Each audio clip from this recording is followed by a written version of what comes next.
Hey everyone, Effie here. I'm back with another video using our Riotous Wildflowers for the Ton's 3rd anniversary block hop.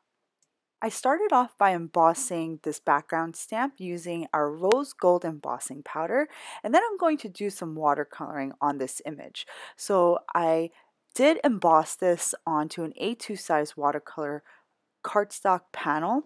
I'm using Canson XL 140 pound paper. For my color bursts, I'm using Indigo for the floral images. For the leaves, I'll be using Terre. And then for the little mini florals in this image, I'm going to use Marsala color bursts. Before I put down any pigment on my paper, I wet the area that I want to paint first with some clean water. And I'm using 2 Aqua brushes to help me paint today. I'm using a fine tip and large tip Pentel water brush. But later I do switch out the large brush with a fine tip. So I end up using 2 fine tip brushes later on. But for now, to help me blend with the larger images, I do use the large tip brush.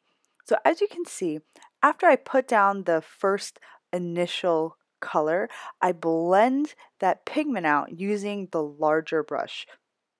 But I want to add some more contrasting colors into this floral image. So I do add a little bit more indigo into the inner portions of my petals so that I get a little bit more depth from my florals. So after I put down the first layer of color, I put down additional bits of color as I rework the areas just a little bit to add that darker shading.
Next, I put my panel aside to dry completely, and then I took the thank you word dies from our bold general greeting word plate dies to die cut the sentiment into the center of my panel. But before I put the panel through my die cutting machine, I added stitching to the edges using the largest die from our double stitch rectangles large set. Once I run the panel through my die cutting machine, I'm going to pop out all of the individual letters. Make sure to save these letters because I use them on my next card. Next, I added a piece of our pink holographic adhesive paper behind the die cut window onto a side folding A2 card base, and this is just going to add a little bit of fabulousness to my card today. Next, I just adhered my die cut panel right over my card base, and you have that pink holographic paper showing through the die cut lettered windows. And it's just so pretty and fabulous. I hope you guys enjoyed today's video. Be sure to stop by the blog to hop along with us for the Tun's 3rd anniversary block hops.